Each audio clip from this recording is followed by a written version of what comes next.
नमस्कार दोस्तों आज की इस क्लास में हम भूगोल के उन इम्पोर्टेंट क्वेश्चंस को कवर करने वाले हैं जो आगामी सभी परीक्षाओं के लिए बहुत ही इंपॉर्टेंट होंगे। दोस्तों क्वेश्चन सेलेक्टेड लिए गए हैं जो आपकी परीक्षा के लिए इंपॉर्टेंट होंगे। सो दोस्तों क्लास बहुत ही शानदार होने वाली है, इसे पूरा जरूर देखिएगा। चलिए देरी ना करते हुए आज की क्लास को हम स्टार्ट करते हैं। देखिए आज का हमारा पहला प्रश्न है कि भूगोल का जनक किसे कहा जाता है। तो भूगोल का जनक दोस्तों कहा जाता है हिकैटियस को। किसे? हिकैटियस। आपका ऑप्शन डी करेक्ट हो जाएगा, हिकैटियस। दोस्तों हिकैटियस का जन्म हुआ था यूनान में। कहाँ? यूनान में हिकैटियस का जन्म हुआ था और इनकी एक फेमस पुस्तक है जस पीरियड्स। कौन? जस पीरियड्स इनकी एक फेमस पुस्तक हो जाएगी जिसमें इन्होंने जो है इनका वर्णन जो किया वो क्रमबद्ध तरीके से वर्णन हुआ है इसमें। ओके, नेक्स्ट क्वेश्चन है कि भूगोल के लिए जियोग्राफिका शब्द का प्रयोग सर्वप्रथम किसने किया था। तो भूगोल शब्द के लिए जियोग्राफिका शब्द किसने प्रयोग किया था? वो दोस्तों क्या था? इरेटोस्थनीज ने। किसने दोस्तों? इरेटोस्थनीज ने जियोग्राफिका शब्द का सबसे पहले प्रयोग किया था। ओके, इस शब्द का।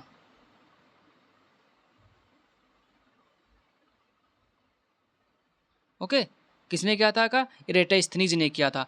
और इन्होंने ये किस भूगोल के जनक हो जाएंगे? व्यवस्थित भूगोल के जनक हो जाएंगे आपके इरेटोस्थनीज। कौन? व्यवस्थित भूगोल के जनक इरेटोस्थनीज हो जाएंगे। नेक्स्ट क्वेश्चन दोस्तों है मानव भूगोल का पिता निम्नलिखित में से कहा जाता है। तो मानव भूगोल का पिता किसे कहा जाता है? तो कार्ल रिटर जो किसे? कार्ल रिटर जो हैं उन्हें मानव भूगोल का जनक कहा जाता है। आपका ऑप्शन ए करेक्ट हो जाएगा। नेक्स्ट क्वेश्चन है कि भूगोल को मानव परिस्थितिकी के रूप में परिभाषित करने वाला सिद्धांत कौन है। तो भूगोल को मानव परिस्थितिकी के रूप में परिभाषित करने वाला जो सिद्धांत हो जाएगा वो जीन ब्रुन्स। तो वो एच बैरोज। कौन? एच बैरोज ने दिया था। ओके, नेक्स्ट क्वेश्चन है कि भू आकृति विज्ञान का जन्मदाता किसे कहा जाता है। तो भू आकृति विज्ञान का जो जन्मदाता कहा जाता है वो मिस्टर पेसल। किसे? पेसल को कहा जाता है। दोस्तों आप घबराइएगा नहीं, हम क्वेश्चन जो है एक बेसिक से लेकर एडवांस तक किया हुआ। आगे क्वेश्चन आप देखते जाइएगा, बेसिक से एडवांस तक क्वेश्चन लिए गए हैं। नेक्स्ट क्वेश्चन है कि भूगोल पृथ्वी को केंद्र मानकर अध्ययन करने वाला विज्ञान ऐसा किसने कहा था। तो भूगोल मतलब पृथ्वी को केंद्र मानकर। तो दोस्तों पृथ्वी को केंद्र मानकर जो किया था अध्ययन इसके बारे में किया था वो थे आपके वारेनियस। कौन दोस्तों? वारेनियस थे। ओके, नेक्स्ट क्वेश्चन दोस्तों है कि सौर मंडल के बारे में विश्व के समक्ष जानकारी प्रस्तुत करने वाले का श्रेय किस विद्वान को है। तो सौर मंडल के बारे में जो विश्व का समक्ष जानकारी रखी थी वो सबसे पहले रखी थी कॉपरनिकस ने। किसने दोस्तों? कॉपरनिकस ने। ओके, आपका ऑप्शन ए करेक्ट हो जाएगा। ये आपके कॉपरनिकस हैं। दोस्तों कॉपरनिकस ने इस सिद्धांत के बारे में 3 नियम दिए थे। कितने नियम? 3 नियम दिए थे। ओके, नेक्स्ट क्वेश्चन है कि सूर्य के चारों ओर घूमने वाले खगोलीय पिंड क्या कहलाते हैं। तो दोस्तों सूर्य के चारों जो खगोलीय पिंड घूमते हैं उन्हें ग्रह कहा जाता है। क्या? ग्रह कहते हैं। जो या भी ऐसे भी कह सकते हैं कि ग्रह मतलब सूर्य, ये आपका सन हो जाएगा। क्या हो जाएगा? सन। सन के चारों ओर जो भी ग्रह चक्कर लगाते हैं, ओके, ये चक्कर लगाते हैं, जो भी ग्रह चक्कर लगाते हैं उन्हें क्या कहा जाता है? ग्रह कहा जाता है। ठीक है, और जो ग्रहों की परिक्रमा करते हैं, क्या मतलब ग्रहों की चक्कर लगाते हैं, इन ये जैसे ग्रह है तो इस ग्रह के जो चक्कर लगाएगा उसे कहते हैं उपग्रह। क्या कहते हैं? उपग्रह। नेक्स्ट क्वेश्चन आपका ऑप्शन ए करेक्ट हो जाएगा। नेक्स्ट क्वेश्चन दोस्तों है कि भूगोल भूतल का अध्ययन है ऐसा किसने कहा था। मतलब भूगोल भूतल का अध्ययन है, ये एक स्टेटमेंट है, ये कहा था कांट ने। किसने दोस्तों? कांट ने। ओके, तो एक कांट जी ने कहा था। नेक्स्ट क्वेश्चन है सौर मंडल में कुल कितने ग्रह हैं। दोस्तों सौर मंडल में वर्तमान में 8 ग्रह हैं। कितने? 8 ग्रह हैं। पहले कितने थे? 9 थे। ओके, लेकिन अब माना जाता है कितना? 8 ग्रह। ओके, तो अब इसे 9 ना लिखिए, 8 ही ग्रह थे। कितने? 8 ग्रह हैं। ओके, नेक्स्ट क्वेश्चन है कि किसी ग्रह के चारों ओर परिक्रमा करने वाले छोटे आकाशीय पिंड को क्या कहते हैं। तो जो ग्रह के चारों ओर, अभी आपको बताया था, क्या बताया था कि जैसे आपका ये सन हो जाएगा। ठीक है, ये आपका सन है और सन के चारों ओर जो पिंड ग्रह चक्कर लगाते हैं, सन के चारों ओर जो चक्कर लगाते हैं तो उसे क्या कहते हैं? ग्रह कहते हैं। और अगर कोई ये ग्रह है, इस ग्रह के चारों ओर कोई चक्कर लगाए तो उसे क्या कहते हैं? उपग्रह कहते हैं। क्या कहते हैं? उपग्रह कहते हैं। तो आपका ऑप्शन सी करेक्ट हो जाएगा। नेक्स्ट क्वेश्चन है कि ग्रहों की गति का नियम प्रतिपादित किसने किया। तो ग्रहों की गति का नियम प्रतिपादित किया था केपलर ने। किसने? केपलर ने। दोस्तों केपलर ने कितने नियम दिए थे? 3 नियम। ओके, 3 रूल्स इनके तो केपलर के हो जाएंगे। नेक्स्ट क्वेश्चन है कि नॉर्वे में अर्धरात्रि के समय सूर्य कब दिखाई देता है। तो नॉर्वे में अर्धरात्रि के समय सूर्य कब दिखाई देता है। तो 21 जून को। कब दोस्तों? 21 जून को दिखाई देता है। नेक्स्ट क्वेश्चन है कि सौरमंडल की खोज किसने की? तो दोस्तों सौरमंडल की खोज की है कॉपरनिकस ने। कॉपरनिकस ने, किसने? कॉपरनिकस ने। ये क्वेश्चन पिछली बार मतलब पीछे आ चुका है। नेक्स्ट क्वेश्चन है कि सौरमंडल का जन्मदाता किसे कहा जाता है? तो दोस्तों सौरमंडल का जन्मदाता कहा जाता है सूर्य को। किसे? सूर्य को कहा जाता है, आपके सन को। दोस्तों अगर क्लास पसंद आए तो प्लीज़ इसे लाइक करें और चैनल पर पहली बार विजिट किया हो तो इसे सब्सक्राइब जरूर कर लीजिएगा। नेक्स्ट क्वेश्चन है कि एक ग्रह की अपनी कक्षा में सूर्य में से अधिकतम दूरी को क्या कहा जाता है? मतलब दोस्तों क्या है, देखिए जब जब जैसे आपका ये आपका क्या हो जाएगा, इससे आपका ये सूर्य हो जाएगा, ठीक है। सूर्य के मान लीजिए छोटा थोड़ा ले लेते हैं, ये आपका सूर्य है, ठीक है, और ये ग्रह चक्कर लगा रहे हैं, तो एक ग्रह ये होगा ये आपका सन है। क्या है? ये दोस्तों आपका सन है। तो ये आपका हो जाएगा दोस्तों क्या? ये आपका सन है। ओके, और थोड़ा रुक जाइए, कलर चेंज कर लेते हैं। ये दोस्तों आपका सन है, ठीक है। और सन ये आपका दोस्तों क्या था? अभी ये आपका कोई ग्रह था। एक मान लीजिए ये ग्रह है, ठीक है, ये ग्रह है, ये ग्रह है, ठीक है। अब देखिए इस सन की क्या, सन की इससे देखिए, सन की इससे दूरी देखिए, यहाँ से कितनी दूरी है? ये देखिए ज़्यादा है ना, ये डिस्टेंस और इस डिस्टेंस में फ़र्क है। देखिए ये वाली डिस्टेंस कम है, ये वाली ज़्यादा है। तो जब ग्रह सूर्य से अधिकतम दूरी पर होता है उसे अपसौर कहते हैं। क्या? उसे अपसौर कहा जाता है। और जब न्यूनतम दूरी पर होता है उसे उपसौर कहते हैं। क्या? उपसौर। तो देखिए यहाँ पर ये जो कंडीशन बनेगी, ये आपका कोई ग्रह है, ये आपका सन है, तो ये वाली कंडीशन क्या बनेगी? अपसौर। क्या कहलाएगी? अपसौर कहलाएगी। ओके, ये अपसौर कहलाएगी। और ये कंडीशन क्या कहलाएगी दोस्तों? तो आपकी जो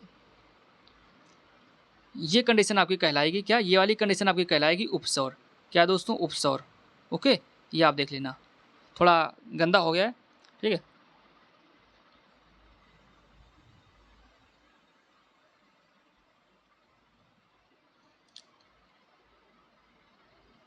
क्या आपको बताया कि एक ये आपका सन है, ठीक, क्या है ये आपका सन है, और ये ग्रह चक्कर लगाने, एक ग्रह ये है, एक ग्रह ये है, ठीक, मत दो मान।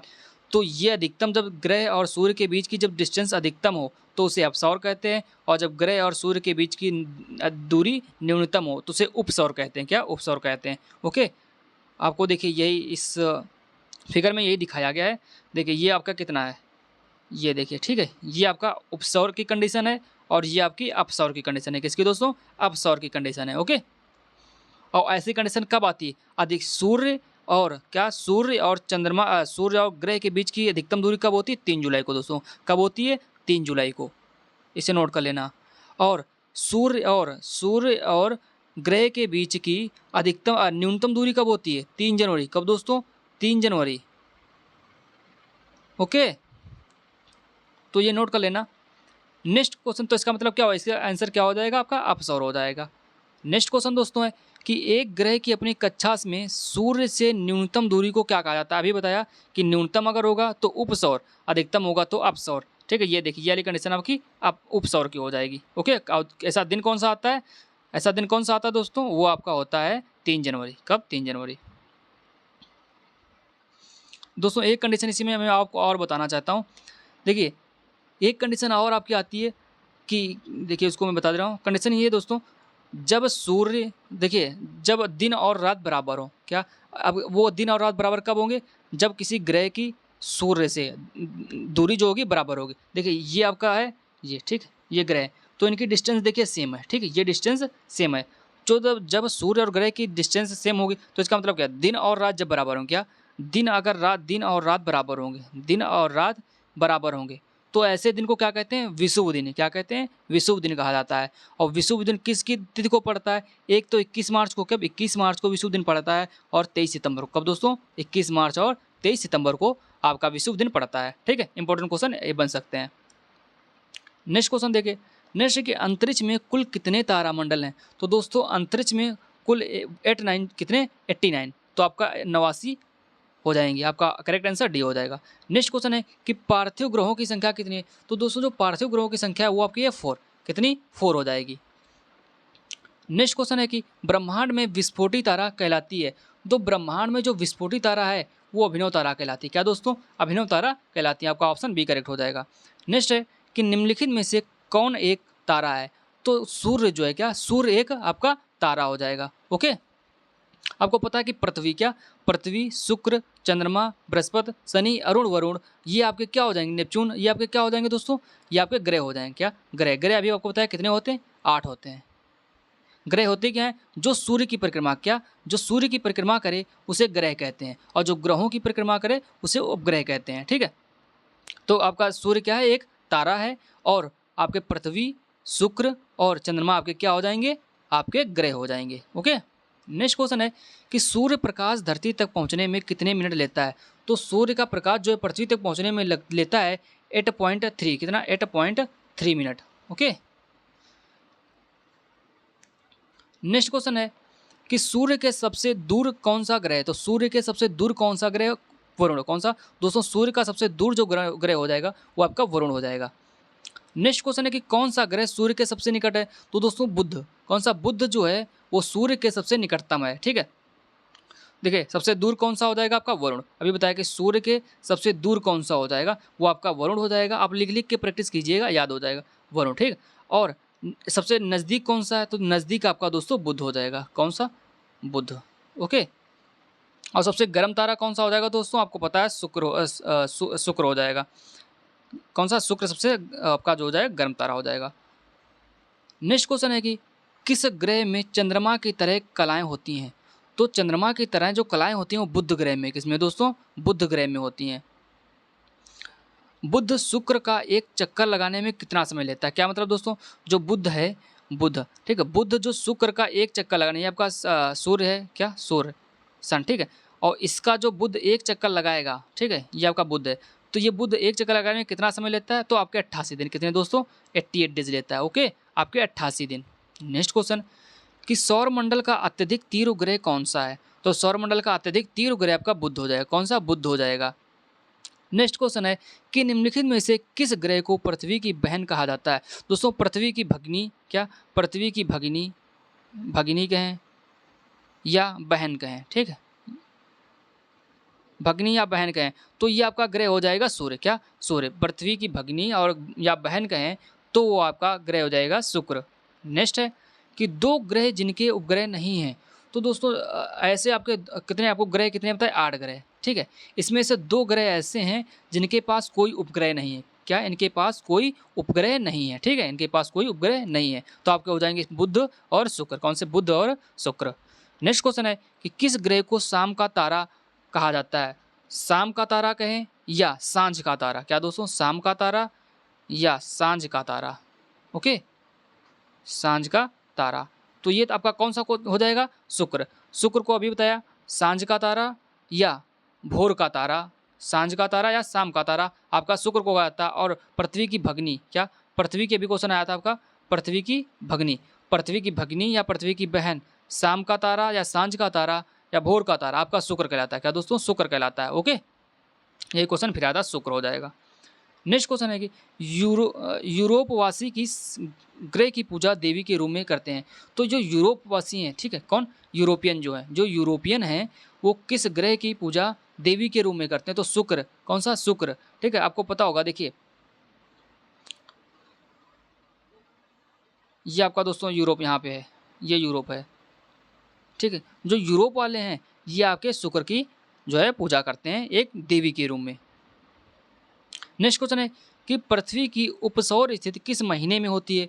तो पृथ्वी की उपसौर स्थिति अभी आपको बताया था, क्या बताया था कि पृथ्वी की उपसौर स्थिति कब बनती है? 3 जनवरी को। देखो ये बताया था कि आपका सन था, ठीक है, ये वाली डिस्टेंस ज़्यादा थी, तो ये 3 जनवरी था। कब दोस्तों? 3 जनवरी था। 3 जनवरी को उपसौर की स्थिति बनती थी, तो आपका ऑप्शन ए करेक्ट हो जाएगा। ओके, नेक्स्ट क्वेश्चन है कि पृथ्वी की सबसे ऊपरी परत के लिए सर्वप्रथम सियाल शब्द का प्रयोग किसने किया था? तो पृथ्वी के सबसे ऊपरी परत के लिए जो सर्वप्रथम सियाल शब्द का प्रयोग किया था वो स्वेस ने। किसने दोस्तों? स्वेस ने। Okay, Suez. तो स्वस्त ने किया था, आपका ऑप्शन ए करेक्ट हो जाएगा। नेक्स्ट क्वेश्चन है कि पृथ्वी के किस भाग में निकेल और लोहा की प्रधानता है? तो नीफे में। किसमें? नीफे में। पृथ्वी की जो नीफे वाला भाग है उसमें निकेल और लोहा का प्रधानता हो जाएगा, तो आपका ऑप्शन बी करेक्ट होता है। देखिए क्या आपको अब तरीका, क्या ट्रिक इसकी क्या है दोस्तों, आपकी ट्रिक इसको बता रहा हूँ मैं, रुकना। जो इसकी ट्रिक, आपका ऑप्शन बी करेक्ट हो जाएगा। ट्रिक इसकी ये दोस्तों ये है कि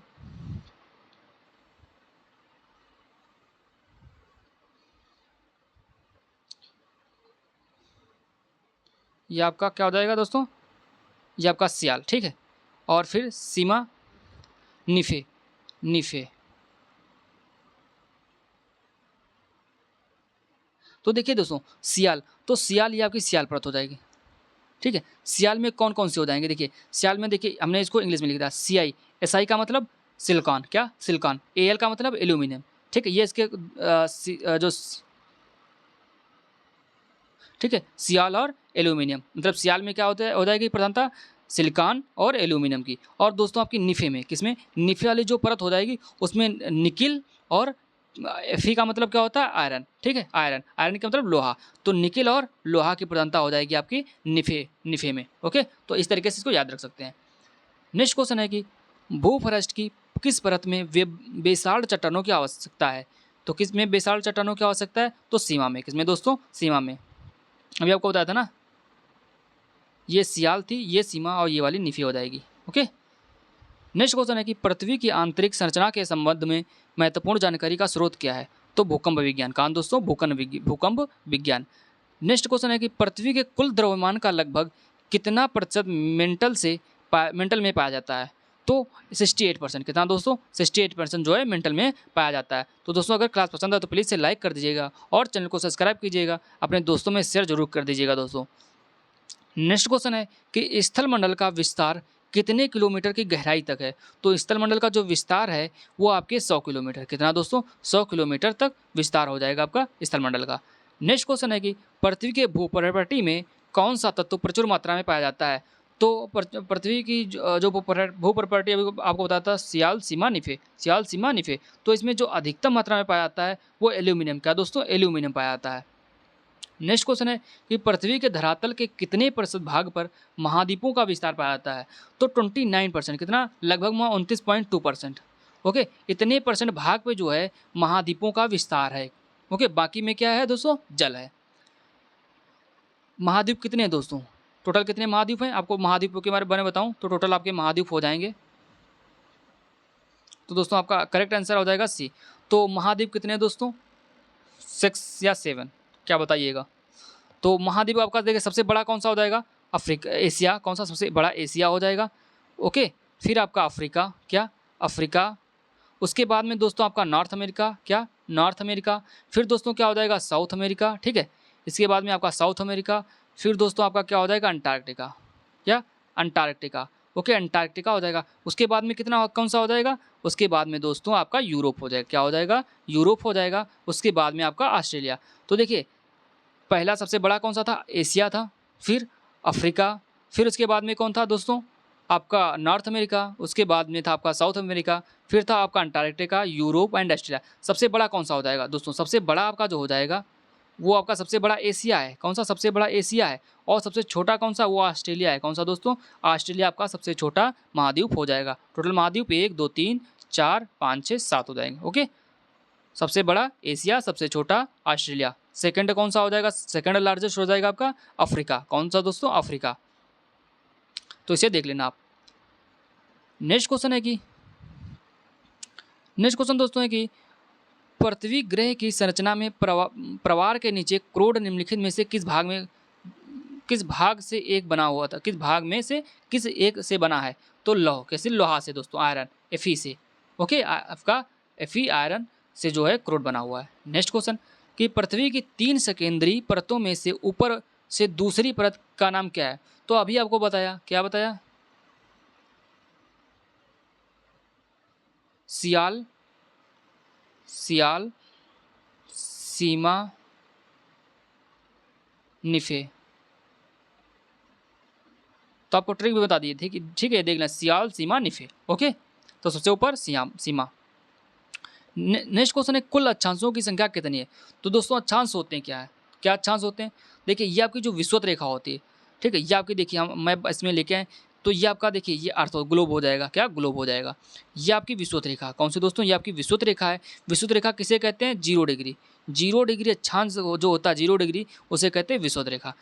विषुवत रेखा के जो समानांतर क्या परपेंडिकुलर समानांतर, ओके, पैरेलल जो होती हैं, तो विषुवत रेखा के जो पैरेलल होती हैं वह क्या कहते हैं, अक्षांश कहते हैं। तो ये आपकी अक्षांश रेखा हो जाएंगी, ओके, ये वाली ये आपकी अक्षांश रेखा हो जाएंगी। टोटल अक्षांश रेखाएं कितनी हो जाएंगी, वो दोस्तों 180। तो कुल अक्षांश रेखाएं आपकी 180 हो जाएंगी, कितनी हो जाएंगी, 180 हो जाएंगी, ओके। देखिए आपको ये तो बता दिया। फिर उसके बाद में अगर आप देखें नेक्स्ट इसी में आपको बता रहा हूँ, ठीक है, ये आपका था ग्लोब, सॉरी, ये देखिए विषुवत रेखा थी। विषुवत रेखा के 23.5 डिग्री ऊपर उत्तर में उत्तरी गोलार्ध, देखिए ये आपका कौन सा, ये आपका उत्तरी गोलार्ध है, ये आपका दक्षिणी गोलार्ध है, ओके। ये आपका उत्तरी गोलार्ध है, उत्तरी गोलार्ध, ये आपका दक्षिणी गोलार्ध है। और ये 23.5 डिग्री है, देखिए ये 30 डिग्री आपकी, ये वाली कितनी थी, ये वाली आपकी 30 डिग्री है, ये वाली कितनी है 23.5 है। तो 23.5 आपके नॉर्थ में, 23.5 डिग्री नॉर्थ में जो होती है उसे कहते हैं हमके क्या कहा जाता है, कर्क रेखा। और 23.5 डिग्री आपके जो दक्षिण में होती है, 23.5 डिग्री आपके साउथ में, इसे कहा जाता है दोस्तों आपके आप मकर रेखा। क्या दोस्तों, मकर रेखा। कर्क रेखा भारत के कितने राज्यों से होकर गुजरती है, इसको दोस्तों कमेंट बॉक्स में बता दीजिएगा। नेक्स्ट क्वेश्चन है दोस्तों, नेक्स्ट क्वेश्चन है कि देशांतरों की संख्या कुल कितनी है। तो दोस्तों देशांतरों की संख्या कितनी होती है, देशांतर क्या होते हैं, आपको जो ये दिख रहा है, ठीक है, ठीक है, देशांतर की संख्या कितनी होती है, देशांतरों की संख्या दोस्तों 360 होती है, कितनी 360। ये जो आपके दिख रहे हैं ये वाली लाइनें, ये आपकी देशांतर है, क्या है दोस्तों, देशांतर है, एक काल्पनिक रेखा, देशांतर जो है एक काल्पनिक रेखा, ओके। अगला क्वेश्चन है कि निम्नलिखित नगरों में से कौन सा एक भूमध्य रेखा के सर्वाधिक निकट है। तो भूमध्य रेखा के सर्वाधिक निकट कौन सा हो जाएगा, सिंगापुर, मनीला, जकार्ता, इनमें से कोई नहीं। तो सिंगापुर है, कौन सा दोस्तों, सिंगापुर, ये भूमध्य रेखा के सर्वाधिक निकट हो जाएगा, ठीक है। अगला प्रश्न है निम्नलिखित में से किस देश से होकर कर्क रेखा नहीं गुजरती है। तो दोस्तों देखिए कर्क रेखा कितने देशों से होकर गुजरती है, आपको देखिए इंपॉर्टेंट दे रहा है कि चीन से तो होकर गुजरती है, भारत से 8 राज्यों से होकर गुजरती है, कितने, भारत के 8 राज्यों से होकर गुजरती है। और अगर नहीं पता दोस्तों उसके लिए मैं ट्रिक जो है बनाई है, उसकी लिंक आपको डिस्क्रिप्शन बॉक्स में दे दूंगा, वहाँ से जाकर देख लेना। केवल एक ही मतलब 1 मिनट में आप सारे राज्य याद रख सकते हैं कि किस राज्य से होकर गुजरती है आपकी कर्क रेखा, भारत से, चीन और जायरे जो है यहाँ से होकर नहीं गुजरती है, ओके। नेक्स्ट क्वेश्चन है कि अंतरराष्ट्रीय दिनांक रेखा कहाँ से होकर गुजरती है। तो अंतरराष्ट्रीय दिनांक रेखा 180 डिग्री, कितने, 180 डिग्री से होकर गुजरती है, आपका ऑप्शन ए करेक्ट हो जाएगा। अगला प्रश्न है कि ग्रीनविच किस देश में है। तो दोस्तों ग्रीनविच जो है यूनाइटेड किंगडम, कहाँ, यूनाइटेड किंगडम में है, ओके, यूनाइटेड किंगडम में। तो ग्रीनविच आपकी कहाँ हो जाएगी, यूनाइटेड किंगडम में। नेक्स्ट क्वेश्चन है कि एक देशांतर को पार करने में 2 स्थानों के स्थानीय समय के बीच क्या अंतर होता है। तो एक देशांतर को पार करने में 2 स्थानों के बीच की जो स्थानीय समय के बीच का अंतर होता है वो 4 मिनट होता है, कितना दोस्तों, 4 मिनट होता है। ये नॉर्मल क्वेश्चन से इन्हें याद जरूर रखिएगा, बहुत इंपॉर्टेंट है। अगला प्रश्न है कि अंतरराष्ट्रीय तिथि रेखा का निर्धारण किस वर्ष किया गया। तो अंतरराष्ट्रीय जो तिथि रेखा इंटरनेशनल डेडलाइन जो है, ठीक है, डेडलाइन, वो आपकी 1884 को, कब, 1884 को। अगला प्रश्न कि भारत का प्रमाणिक समय किस स्थान से निश्चित किया जाता है। तो भारत का जो प्रमाणिक रेखा या कहें ग्रीनविच लाइन जो जाती है भारत से कहाँ से होकर गुजरती है, तो इलाहाबाद से, क्या, उत्तर प्रदेश के इलाहाबाद के नैनी जिला से, नैनी एरिया से, कहाँ, उत्तर प्रदेश, इलाहाबाद आपको कहाँ पड़ता है, यूपी, यूपी के कहाँ से, यूपी, इलाहाबाद, इलाहाबाद के नैनी से, कहाँ से, नैनी से, नैनी से होकर गुजरती है, ठीक है। तो आपका ऑप्शन सी करेक्ट हो जाएगा। नेक्स्ट क्वेश्चन है कि भूपृष्ठ का कितना प्रतिशत भाग अवसादी शैलों से ढका है। तो भूपृष्ठ का 75% जो भाग है वो अवसादी शैलों से ढका हुआ है, आपका ऑप्शन बी करेक्ट हो जाएगा। अगला प्रश्न है कि कोयला किस चट्टान में पाया जाता है। तो सबसे पहले तो कोयला के बारे में हम बात कर लेते हैं। कोयला, कोल, ठीक है, जो कोयला अधिकांश है वो कहाँ पाया जाता है दोस्तों, आपके अधिकांश भाग जो है, देखिए आपको मैप ड्रा करके दिखा रहा हूँ। तो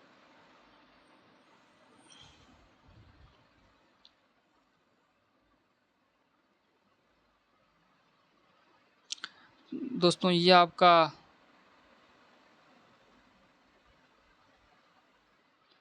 सॉरी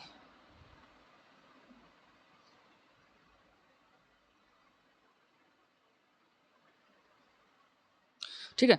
ये देखिए ये आपका नॉर्थ अमेरिका है, आपको समझाने के लिए बना, ये आपका नॉर्थ अमेरिका, ठीक है, ये आपका साउथ अमेरिका, ठीक है। जो अधिकांश कोयला देखिए यहाँ पर देखिए ये कितना 49 डिग्री चैनल, ये 49 डिग्री चैनल हो जाएगा। 49 डिग्री चैनल किसको किसको विभाजित करता है, कनाडा को, ये आपका कनाडा हो जाएगा, ये अमेरिका, कौन सा दोस्तों, ये आपका अमेरिका है, ये अमेरिका है, यूएसए। तो कनाडा और अमेरिका को अलग कौन करता है, 49 डिग्री चैनल, ये क्वेश्चन ये बन गया आपका, ठीक है। और ये आपका क्या हो जाएगा, ये आपका मैक्सिको, कौन सा दोस्तों, ये आपका मैक्सिको है, ये आपका अमेरिका है, संयुक्त राज्य अमेरिका, और ये आपका कनाडा, क्या कनाडा हो जाएगा, ठीक। और जो अधिकांश कोयला दोस्तों है क्या, अधिकांश जो कोयला है वो यहाँ पे पाया जाता है इस एरिया में, अमेरिका और कनाडा में। तो कोयला का उत्पादन कहाँ होता है, अधिकांश कनाडा और अमेरिका में, ठीक है। तो दोस्तों कोयला के कितने कोयला के अयस्क भी होते हैं, क्या कोयला के अयस्क भी होते हैं कोल। तो कोयला के प्रमुख अयस्क देख लेते हैं। तो कोयला के अयस्क कौन कौन से होते हैं दोस्तों, कोयला के अयस्क होते हैं आपके एंथ्रेसाइट, कौन सा, एंथ्रेसाइट, ठीक है, एंथ्रेसाइट, बिटुमिनस और लिग्नाइट और पीट, कौन सा, anthracite, lignite, anthracite, lignite, peat, lignite और बिटुमिनस, पीट। सबसे अच्छा कोयला कौन सा होता है, वो आपका एंथ्रेसाइट, कौन सा, सबसे अच्छा आपका एंथ्रेसाइट होता है। और फिर उसके बाद बिटुमिनस, उसके बाद कौन सा, बिटुमिनस, उसके बाद में लिग्नाइट, और सबसे खराब कोयला आपका पीट होता है, कौन सा, पीट होता है, ठीक है। कोयला आपका परतदार चट्टान में, कहाँ, परतदार चट्टान में पाया जाता है। नेक्स्ट क्वेश्चन है कि निम्नलिखित में से कौन रूपांतरित चट्टान नहीं है। तो जो ग्रेनाइट है, कौन सी दोस्तों, जो ग्रेनाइट है वो आपकी रूपांतरित चट्टान नहीं है। अगला प्रश्न कि निम्नलिखित में से कौन एक कायांतरित शैल है। तो जो संगमरमर है, कौन सा दोस्तों, जो संगमरमर है, संगमरमर, तो ये कायांतरित चट्टान है, ओके, कायांतरित शैल है। अगला प्रश्न है कि विश्व का सबसे ऊंचा पर्वत शिखर। तो विश्व का सबसे ऊंचा पर्वत शिखर कौन सा हो जाएगा, तो वो दोस्तों आपका है माउंट एवरेस्ट, कौन दोस्तों, माउंट एवरेस्ट, ओके। जो माउंट एवरेस्ट है सबसे ऊंचा हो जाएगा। ये कहाँ है, आपको पता है कि भारत के उत्तर साइड में, जम्मू कश्मीर के ऊपर, ये कहाँ फैला, जम्मू कश्मीर के ऊपर से लेकर ये नेपाल, ठीक है, नेपाल और चीन, तिब्बत, भूटान, इधर तक फैला हुआ है। तो ये पाया कहाँ जाता है, नेपाल में, कहाँ दोस्तों, नेपाल। आपका ऑप्शन बी करेक्ट हो जाएगा। ये हिमालय का सबसे ऊंची चोटी है, कौन सी, हिमालय की, कौन सी, माउंट एवरेस्ट। तो हिमालय कहाँ से कहाँ तक फैला हुआ है, भारत के उत्तरी भाग से लेकर चीन, नेपाल, भूटान, ठीक है, ये एरिया में फैला हुआ है, अरुणाचल प्रदेश तक इधर फैला हुआ है। तो इसकी सबसे ऊंची चोटी कौन सी हो जाएगी आपकी, कौन सी हो जाएगी दोस्तों, माउंट एवरेस्ट। तो आपकी माउंट एवरेस्ट कहाँ का है, नेपाल में। तो आपका ऑप्शन बी करेक्ट हो जाएगा। नेक्स्ट क्वेश्चन कि निम्नलिखित में से कौन सी पर्वत श्रृंखला विश्व में सबसे बड़ी है। तो सबसे ऊंची पर्वत श्रृंखला विश्व में, तो आपको पता है एंडीज, कौन सी दोस्तों, एंडीज। एंडीज पर्वत श्रृंखला कहाँ है, ये दोस्तों आपके साउथ अमेरिका, कहाँ, साउथ अमेरिका। तो ये देखिए ये दोस्तों आपका क्या है, ये देखिए ये दोस्तों आपका है, ये आपका साउथ अमेरिका है, ओके, ये आपका साउथ अमेरिका है। साउथ अमेरिका में जो ये दिख रहा है, ये वाली, ठीक है, तो ये आपका एक ये पर्वत श्रृंखला है, कहाँ की, अमेरिका के। कौन कौन सी, कास्केड, कास्टल, ब्रोकीज। देखिए ब्रोकीज ये कौन कौन सी, कास्केड, आपको बताया क्या, कास्केड, कास्टल और ब्रोकीज, ब्रोकीज। ये जो रेंज है, पर्वत श्रृंखला, ये कहाँ पाई जाती है, साउथ अमेरिका में। यहाँ पर देखिए ये सबसे सबसे पहले तो इधर आपको एक किनारा देख, ये जो आपका है ये आपकी कास्टल पाई जाती है, कहाँ, यहाँ किनारा कास्टल, फिर यहाँ पे कास्केड, फिर ब्रोकीज, ये पाई जाती है। तो यहीं पे आपकी कौन सी हो जाएगी, ये आपकी इंडीज़ पर्वत श्रृंखला, कौन सी दोस्तों, जो इंडीज़ पर्वत श्रृंखला, यहाँ ये जो आपकी है, ये वाला एरिया आपको वहीं से बिल्कुल वहीं दिखाता हूँ। जो ये आपका है, कौन सा, ये आपका इंडीज़ है, कौन सा दोस्तों, ये आपकी इंडीज़ हो जाएगा, ओके, ये आपका इंडीज़ हो जाएगा, ठीक है। कहाँ पाया जाता है दोस्तों, ये आपके साउथ अमेरिका में। नेक्स्ट क्वेश्चन है कि संसार का सर्वाधिक सक्रिय ज्वालामुखी है। तो संसार का सर्वाधिक सक्रिय ज्वालामुखी आपका किलायू है। तो 1 में क्या, कौन सा दोस्तों, किलायू। तो किलायू हो जाएगा, आपका ऑप्शन ए करेक्ट हो जाएगा।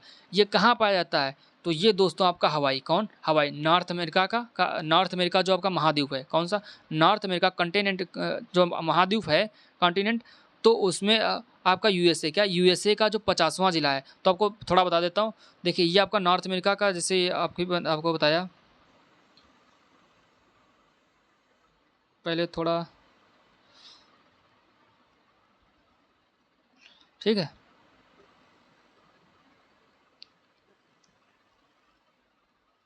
तो देखिए ये आपका कनाडा, कौन सा दोस्तों, ये आपका कनाडा भाग है, ओके। ये आपका यूएसए, कौन सा दोस्तों, ये आपका यूएसए है। तो यूएसए के कितने जिला हैं, यूएसए में आपके 50 राज्य हैं, जिला नहीं दोस्तों 50 राज्य हैं, ठीक है। यूएसए में कितने राज्य हैं, 50 राज्य हैं। सबसे बड़ा कौन सा दोस्तों है, सबसे बड़ा आपका अलास्का। अलास्का कहाँ पर पाया जाता है, ये जो आपका पार्ट है ये अलास्का है। कौन सा दोस्तों, ये जो आपका है ये अलास्का है। यूएसए का सबसे बड़ा राज्य अलास्का। सबसे छोटा दोस्तों यहाँ पे आपका टेक्सास पाया जाएगा। कौन सा सबसे छोटा राज्य कौन सा हो जाएगा, यूएसए का टेक्सास।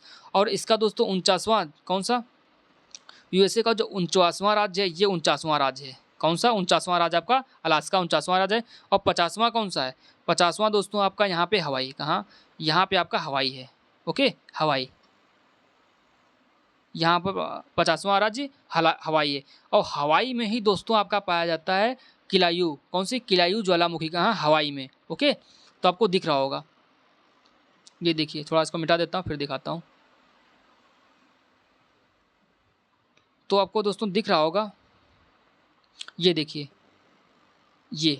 ये हवाई है, ठीक है। ये यूएसए का 50वां राज्य है। कौन सा, यूएसए का 50वां राज्य कौन सा, हवाई। 49वां कौन सा था, अलास्का। तो 50वां राज्य हवाई है। यहीं पर दोस्तों माउंट आपके जो किलायू ज्वालामुखी है यहीं पाई जाती है, कहाँ, हवाई में, ओके। नेक्स्ट क्वेश्चन दोस्तों, कोटोपैक्सी कहाँ स्थित है। तो कोटोपैक्सी दोस्तों आपके इक्वाडोर में, कहाँ, इक्वाडोर में। कोटोपैक्सी आपकी कहाँ, इक्वाडोर है, ज्वालामुखी है। तो आप देख सकते हैं ये आपकी कोटोपैक्सी, कौन सी, कोटोपैक्सी इक्वाडोर में, ओके, कहाँ, इक्वाडोर में। नेक्स्ट क्वेश्चन है कि वायुमंडल में नाइट्रोजन की प्रतिशत मात्रा कितनी है। तो वायुमंडल में सर्वाधिक मात्रा किसी के नाइट्रोजन की है, किसकी नाइट्रोजन की कितनी है, 78%। अगला प्रश्न है कि वायुमंडल में सर्वाधिक मात्रा में विद्यमान अक्रिय गैस कौन सी है। तो वायुमंडल में सर्वाधिक मात्रा में विद्यमान जो अक्रिय गैस है वो आपकी आर्गन, कौन सी दोस्तों, आर्गन। आर्गन को डिनोट कैसे कहते हैं, AR से, ओके। अगला प्रश्न है कि वायुमंडल में सर्वाधिक कौन सी गैस मिलती है। तो अभी आपको बताया वायुमंडल में सर्वाधिक गैस मिलती है आपकी नाइट्रोजन। कौन सी नाइट्रोजन, कितनी परसेंट, 78% नाइट्रोजन, ओके। अगला प्रश्न है कि वायुमंडल का सर्वाधिक स्थायी तत्व। तो वायुमंडल का सर्वाधिक स्थायी तत्व जो है जलवाष्प हो जाएगा, कौन सा, जलवाष्प। अगला प्रश्न है कि लोएस्ट पठार स्थित है। तो दोस्तों जो लोएस्ट पठार है वो बेसिकली चाइना में, कहाँ दोस्तों, चाइना में। तो चीन में स्थित हो जाएगा। इसके बारे में डिटेल्स बताएं तो आपको जो दिख रहा होगा जो ऑरेंज कलर का, ये भाग जो दिख रहा है, ये और ये जो दिख रहा है आपको, ये वाला पार्ट, ये वाला पार्ट और ये वाला।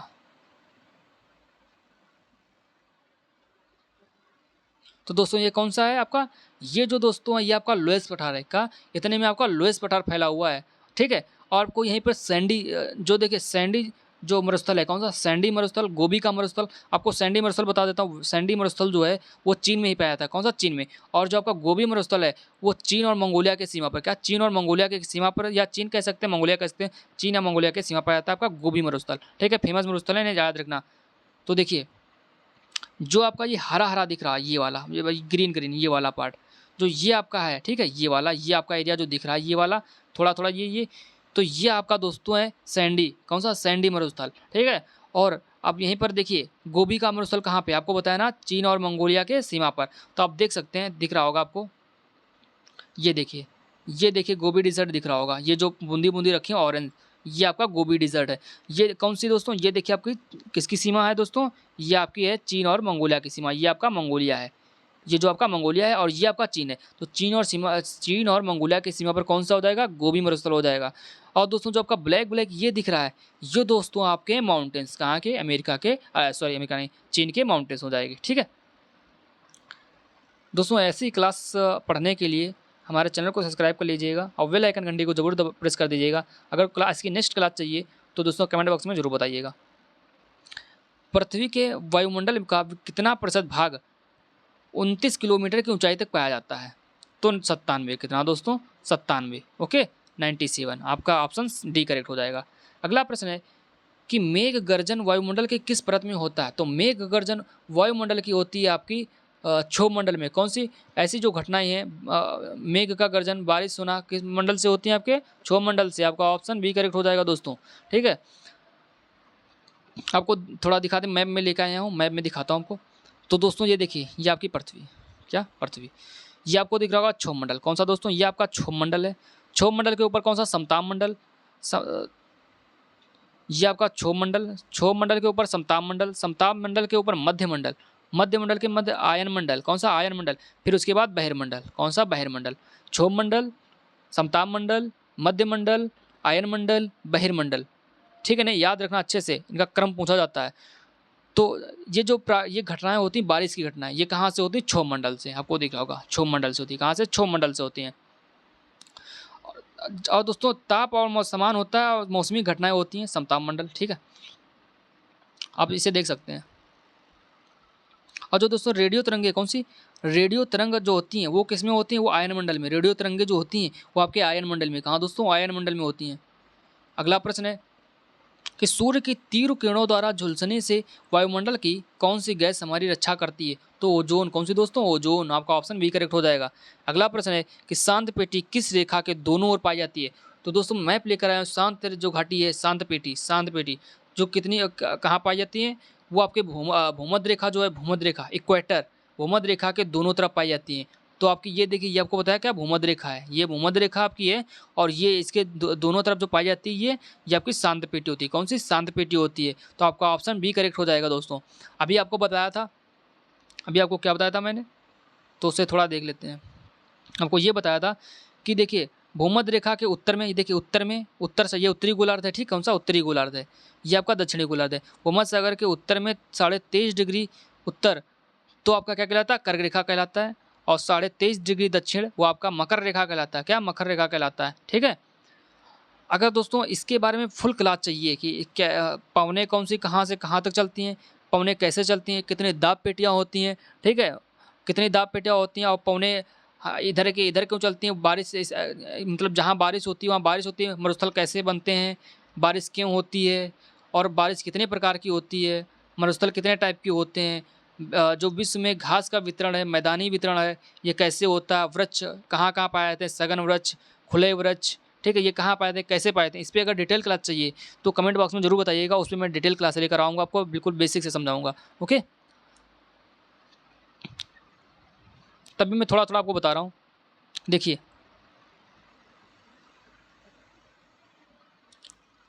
जो आपका ये ग्लोब होता है, ठीक है, ये इसी में मैं बता दे रहा हूँ, जो आपको दिख रहा होगा ये भूमध्य रेखा, इसके जो कितना दोस्तों, ये जो एरिया होता है ये वाला, ये आपको दिख रहा है उष्णकटिबंधीय क्षेत्र। कौन सा? उष्णकटिबंधीय क्षेत्र। उसके बाद में कितना, कौन सा? उष्णकटिबंधीय के बाद में आपका आता है शीतोष्ण। कौन सा दोस्तों? शीतोष्ण। शीतोष्ण के बाद में कौन सा आता है? वो आपका आता है बर्फीला। कौन सा? बर्फीला दोस्तों। अगला प्रश्न है कि निम्नलिखित में से किसे प्रकृति का सुरक्षा वाल्व कहा जाता है?